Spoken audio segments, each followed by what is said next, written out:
여러분은 기적을 믿습니까? 과거의 홍해를 가르시고 여리고성을 무너뜨리신 하나님의 기적이 오늘날에도 동일하게 일어난다고 생각하십니까? 예, 저는 믿습니다.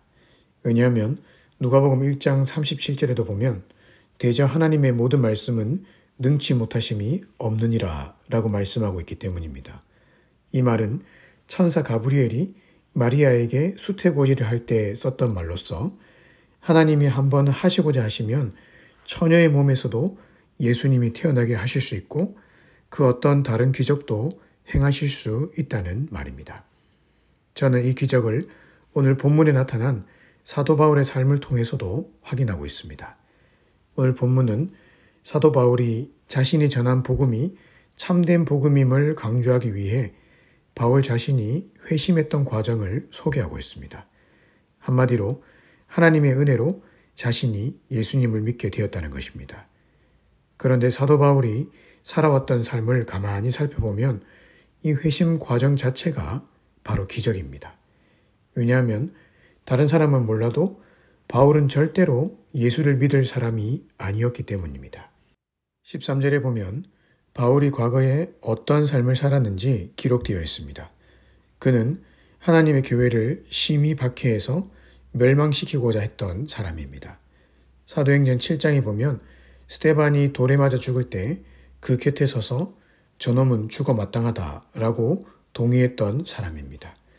14절에 보면 내가 내 동족 중에 여러 영갑자보다 유대교를 지나치게 믿어 내 조상의 전통에 대해서 더욱 열심히 있었으나, 쉽게 말해 자기 고집에 똘똘 뭉쳐서 누구의 소리도 귀에 들어오지 않는 고집불통이었단 말입니다.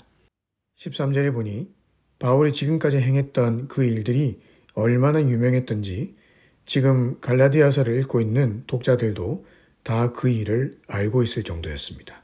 소위 말해 다른 사람은 다 변해도 저 바울은 절대 변하지 않는다 라고 할 정도로 예수와 복음에 대해서 악감정을 품고 있었던 사람이었습니다. 하지만 하나님이 한번 한 사람을 택하시고 그를 변화시키고자 하시면 그 능력 앞에서 변화되지 못할 사람은 아무도 없습니다.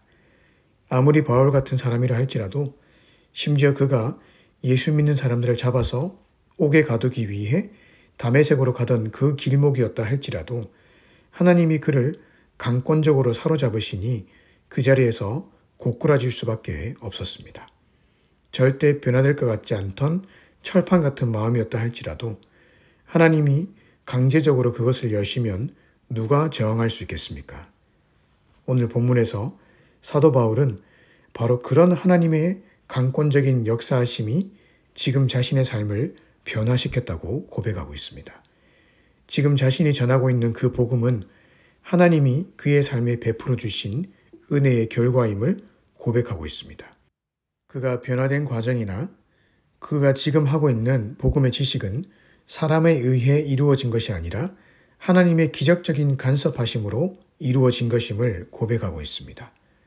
저는 오늘 아침 이 본문을 보면서 하나님의 일하심과 역사하심은 때로 사람의 상식과 이성을 초월한다는 것을 다시금 묵상해 보았습니다. 내가 생각할 때 이 사람은 절대로 변화되지 못할 거야 라고 했던 것도 하나님이 한번 역사하시면 그 사람이 어떤 인물로 바뀔지 아무도 모릅니다.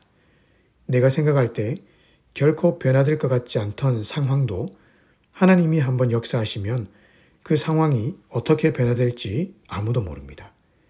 이사야 43장 19절에서 하나님은 당신의 기적과 능력을 믿지 못하는 이스라엘 백성들을 향해 이렇게 말씀하셨습니다. 보라, 내가 새 일을 행하리니 이제 곧 나타낼 것이라. 너희가 그것을 알지 못하겠느냐? 반드시 내가 광야의 길을 사막의 강을 내리니.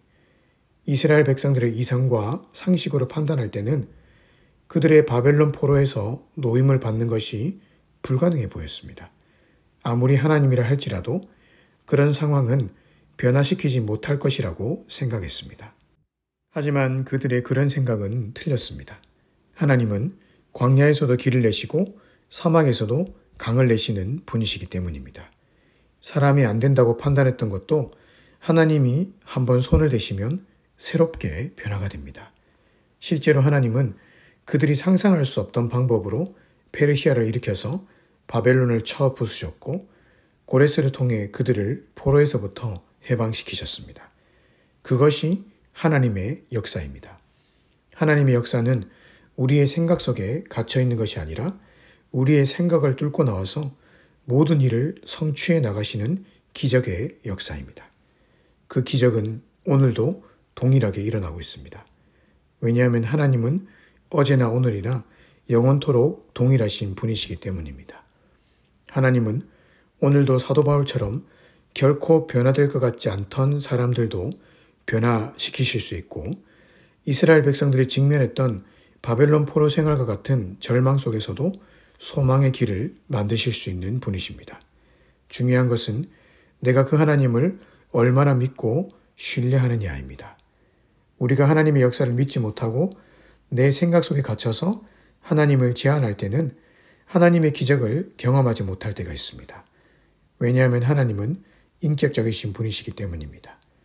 우리가 하나님을 믿지 않고 하나님을 내 삶에서 제한시켜버리면 그만큼 하나님의 기적의 역사를 경험할 수가 없는 것입니다.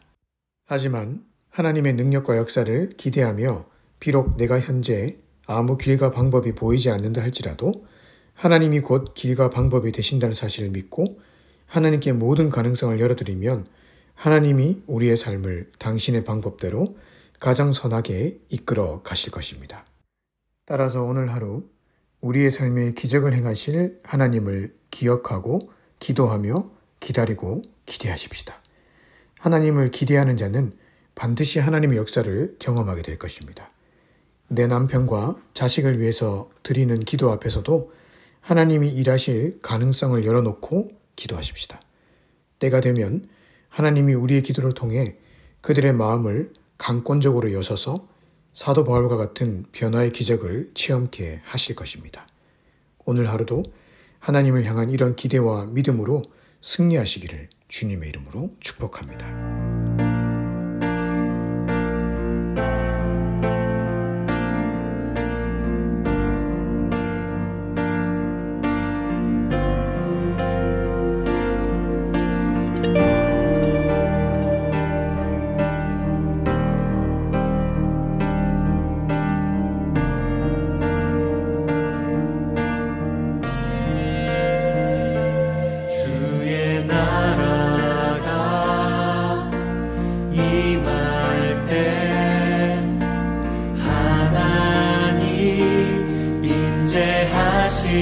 때 예배가